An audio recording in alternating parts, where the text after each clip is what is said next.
You moved from the frying pan into the fire. Exactly, I did. And Harvey is just a lot of water in Houston, a lot of flooding, where we didn't have a lot of the wind and things the way this storm has been with Michael. So I do sound calm. I probably wouldn't have been this calm about an hour ago when the limbs were flying around. But we are trying to, just stay as calm as possible and stay as positive and just keep everybody in thoughts and prayers and keep our little bitty seaside town in our thoughts and prayers while this thing blows through. Sure. It sounds like you may be without power for some time. Are you stocked up with candles and batteries and food and other supplies for that matter?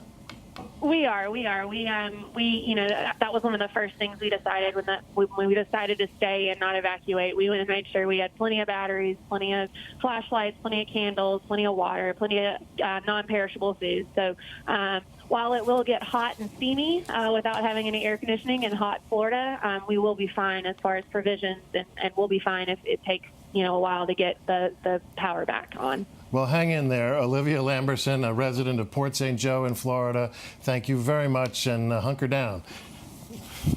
We're going to turn now to another report from David Muir, giving us a sense of what the situation is like in Panama City, where he is. Let's listen in. To put this in perspective, as you've been likely saying, we were in sort of a stairwell here, a brick fortified stairwell with so many of the families that I showed you earlier. But then to emerge and be able to see the email again, third strongest hurricane to hit the U.S., not since Hurricane Camille in 1969. Everybody here on the crew, everybody is safe. I just wanted to share that with you. But I also wanted to give you an idea. This is what we had showed you earlier. The front end of the hotel coming straight down. That was where, obviously, we had been reporting earlier in the special, and you can see that roof down on a number of cars that were out there. Those were some of the SUVs that were parked there on purpose, so that it would sort of protect the team as we were reporting early on. But you could feel this as the hurricane grew closer, and you can actually still see through the window over there just the ferocity of the wind and the water that is whipping by. In fact, when we were in the hallway with many of them, we couldn't even get out on our cell phones. It just gives you an idea of, when we're in the middle of these natural disasters, the cell service immediately goes out because everybody is competing for what little cell power there remains. Actually, we're just going to back up a little bit from this door. You can actually sense when the pressure changes inside the hotel. You can see it in the rattling glass, but you can actually feel it and you can hear it too, the wind. It's just incredible. And I see those outer windows that we were told were up to code. They're actually buckling somewhat, and we'll have to see if they're able to withstand this hurricane before Michael's actually done passing through. I should tell you about the families. So many of them, when they saw us back away and move into the stairwell, they too went into hallways on the interior part of the hotel. A lot of them are in the hallways here, and which is the smart thing to do. They have been following the advice of people here in the hotel and managers, and when they were told to seek safety in the hallways, they did.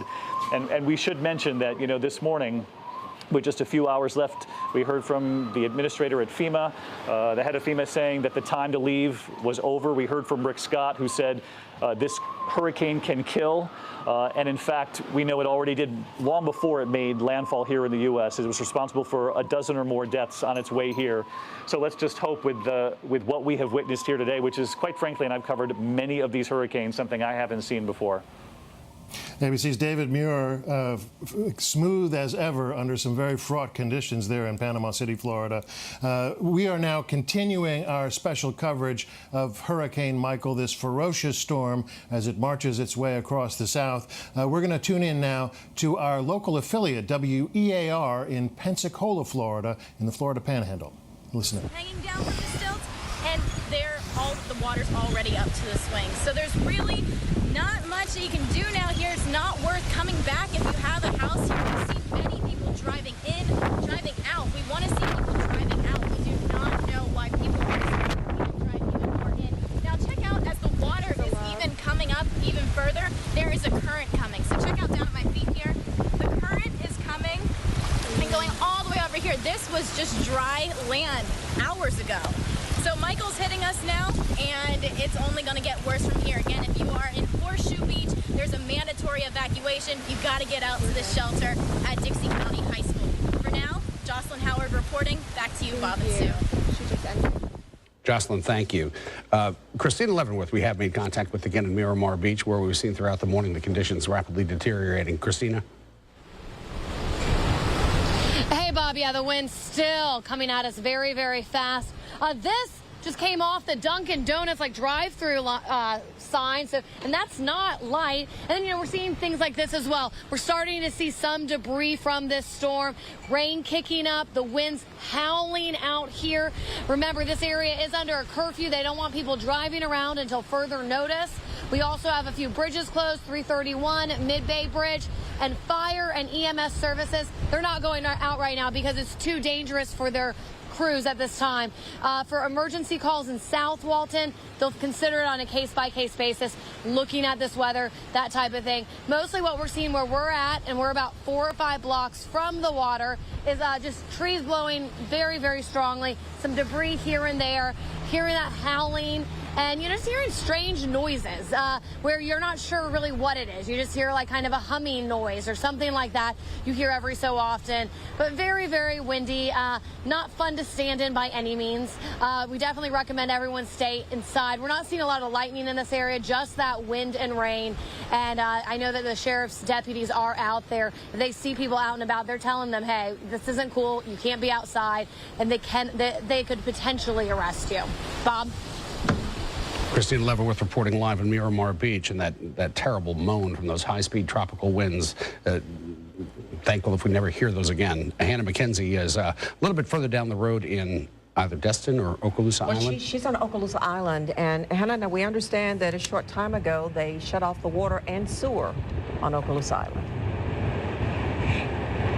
Yeah, I did hear that, you guys. I saw that. That was just for emergency purposes only. That was as a precaution. But we actually moved down the road from Okaloosa Island. We are now in Destin. And I want to take you guys closer to look at the conditions out here. People are walking around, and that is not good. I was standing beside a condo, so it was kind of shielding us from the wind. But I want you to take a look at that stop sign. That's how we've been judging the wind. And then also, once you guys see some of that, maybe Tristan can pan up to that light, which has been kind of bothering us. It looks a little bit scary, and it's been moving with these very ferocious winds right now. And